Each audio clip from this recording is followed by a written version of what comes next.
Després de gairebé 10 anys de desenvolupament, ens arriba la 15a entrega de la saga Final Fantasy, després d'haver deixat de ser Final Fantasy Versus 13 i convertir-se en un altre joc nou de la saga, en lloc de simplement un spin-off.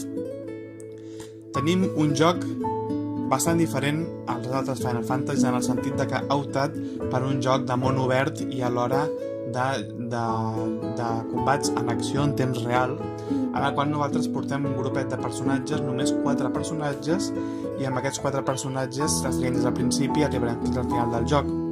Ha optat més per un estil de RPG occidental, tipus Skyrim, The Witcher i d'aquest tipus que tenen tant d'èxit avui en dia.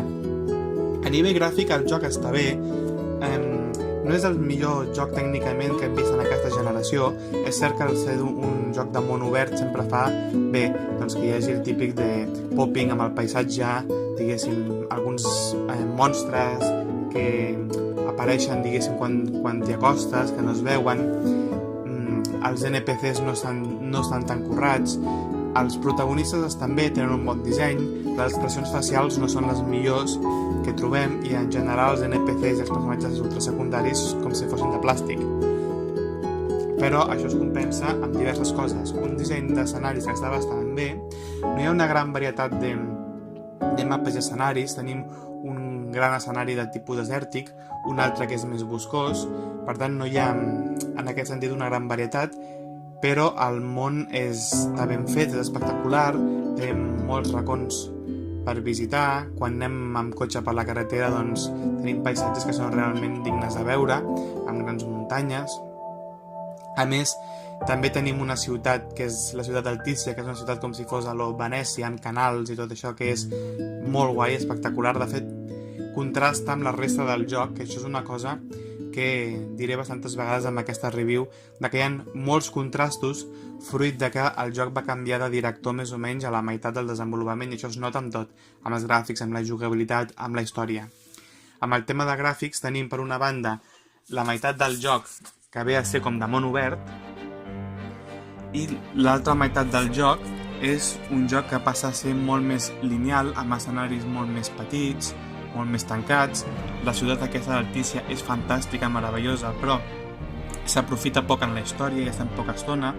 Cap al final del joc tenim escenaris molt més foscos, escenaris molt més tancats, amb passadissos, una mica com si fos survival horror, de manera que hi ha aquests dos contrastos tan grans, no? Però hi ha coses que fa realment molt bé el joc, com és, per exemple, l'efecte de les màgies i l'efecte de les llums.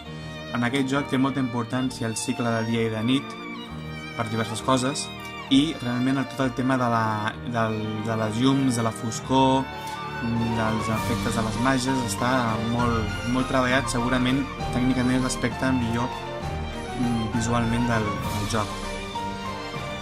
Anem a per la banda sonora. Bé, la banda sonora és bona, com tots els Final Fantasies, però potser no té el nivell d'altres entregues.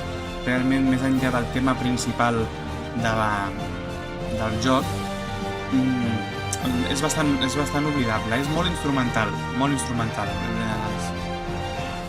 dominen les músiques instrumentals claríssimament, acompanyen bé l'acció, però no són res a l'altre món. El doblatge està molt bé. Podem escollir el doblatge japonès o el doblatge en anglès, americà, diguéssim, i la veritat és que els personatges estan ben doblats, en aquest sentit no hi ha cap queixa. Pel que fa a la història és possiblement un dels punts fluixos del joc, tant la història en si com ha estat portada. Ens presenta un personatge, Noctis, que és el fill, és el príncep d'un reialme que està mig en guerra amb un altre reialme, i l'envien, diguéssim, a una altra ciutat, a un altre regne, a casar-se amb la seva promesa, que feia temps que no la veia. I ell l'acompanyen els seus 3 guardaespatlles, diguéssim, no? Són la banda, que són amics, però de fet són els seus guardaespatlles. I de camí cap al aquell reialme, diguéssim, s'enteren de que hi ha hagut un atac sorpresa a la capital del seu regne i que el rei, el pare Noctis, ha mort. A partir d'aquí el Noctis embarcarà en un viatge amb venjança, que també es barrejarà amb el tema dels eons, de la fi del món i coses així. La història és senzilla i té dos problemes. Primer, durant una bona part del joc s'explica, diguéssim, a trossos i no saps mai massa bé quin és l'objectiu que tens, per què fas el que fas i no t'aclares massa. Després, a partir d'un determinat moment, quan el joc es torna molt més lineal, la història és com que es dispara i passen un munt de coses en molt poc temps, no?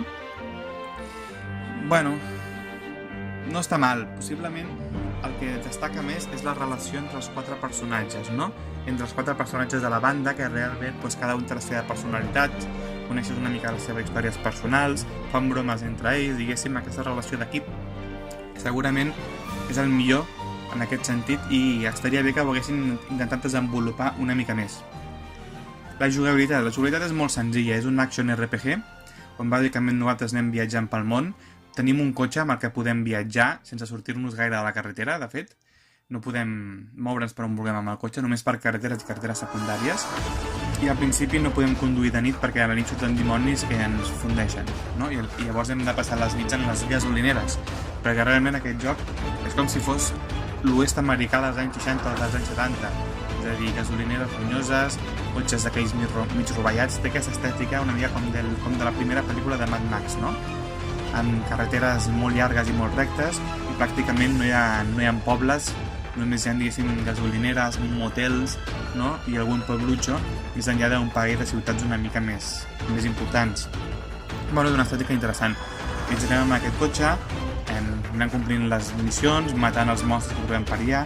A les gasolineres ens donaran missions secundàries del tipus caçar monstres, aconseguir objectes i diverses. El que passa és que les missions secundàries realment tampoc no tenen res a veure amb la història principal i amb res, o sigui, són purament per aconseguir millors armes, per aconseguir experiència, però no tenen cap sentit. Perquè, per exemple, que t'enviïn una missió que es dedica a anar a un pantà a buscar granotes perquè te l'ha manat una que és científica i és biòloga, doncs et diu, bueno, és una missió de caçar granotes, quin objectiu? L'objectiu de guanyar experiència, res més, no? Perquè són així. Hi ha algunes missions que sí que tenen el sentit d'anar millorant el teu cotxe per fer-lo més ràpid, perquè gasti menys benzina, etc. D'aquesta manera tenim aquesta primera part de món obert on podem anar combinant les missions principals amb les missions secundàries. No sempre ens podem moure a tot arreu de l'escenari, sinó que hi haurà trossos que estaran tancats i que els haurem de desbloquejar fent la història principal. El combat és molt senzill. Bàsicament el combat fem servir dos botons com aquí. El botó, la rodona, en el cas de Play, que bàsicament és per atacar, o sigui, és un matxacabotons, rodona tota l'estona, i després podem també fer servir uns altres botons per fer unes tècniques com de llançar-nos contra l'enemic, com de teletransportació, podem fer servir màgia, podem canviar, diguéssim, que qualsevol moment amb 3 o 4 armes diferents, perquè tenim espases grans, tenim llances, dagues, cada arma ataca d'una manera diferent, no? I depèn de l'enemic, com ens agradi lluitar, podem fer servir una arma o una altra, podem fer servir màgia, tot i que s'ha d'anar en compte amb les màgies, el piro, el hielo i tot això, perquè acostumen a tenir un atac d'àrea i podem fer mal també als nostres enemics. En determinats moments podem invocar diguéssim, eones, o com vulgueu dir, no me'n recordo ni com es diuen en aquest joc, però no quan vulguem, sinó quan a la màquina li ve de gust et dona l'oportunitat d'invocar un eon perquè et salvi la vida, no? Tan curt. I després els personatges tenen atacs especials, el protagonista no té atacs especials, però els seus companys sí, i tot i que nosaltres només podem controlar el prota, podem demanar als altres companys que facin atacs especials i intentar encadenar combos d'alguna manera. Però el sistema de combat és molt senzill, és molt matxacabotons, aquesta és la realitat. El sistema de desenvolupament del personatge no està malament, és interessant. Nosaltres guanyem experiència, però per canalitzar aquesta experiència i pujar a nivell hem de fer nit, ja sigui en campaments o en motels i en posades. L'avantatge de les posades i els motels és que podem multiplicar per 3, o sigui, podem multiplicar l'energia aconseguida i per tant pujar més a nivell. Però l'avantatge dels campaments és que nosaltres en el campament podem cuinar, hi ha un personatge que té l'habilitat de cuinar, i podem cuinar i aquestes menjars ens proporcionen bonificacions als nostres estats durant un temps. Per tant, és bo fer-ho abans d'una batalla important, anar a un campament, alimentar-nos amb algun menjar que ens doni molta vida, molta força, etc., per després militar. Cada personatge té unes habilitats socials. Al protagonista li agrada la pesca, un altre li agrada la cuina, l'altre les fotos, i aquestes habilitats, diguéssim, es van pujant a mesura que les anem practicant i donen algunes petites bonificacions, no? Per exemple, hi ha un que té l'habilitat de supervivència, que com més temps, diguéssim, caminem, més puja aquesta habilitat i més bons objectes aconsegueix els monstres per moure.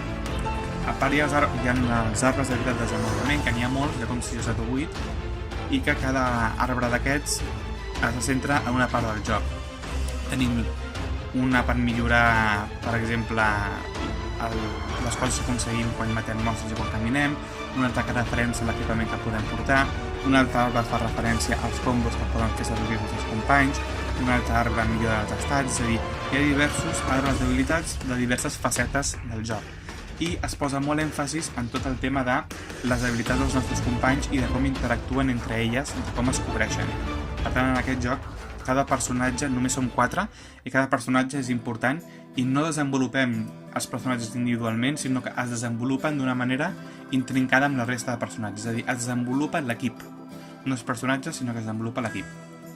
La jugabilitat, a partir de la meitat del joc, passa a ser molt lineal, la història es dispara, passem a escenaris molt més tancats, però ens dona l'oportunitat del joc, diguéssim, traient-s'ho de la patilla, que nosaltres, quan ens posem a dormir, puguem somiar amb aquests somnis, anar al passat i tornar, diguéssim, a l'escenari de món obert on podem seguir fent les missions secundàries si volem.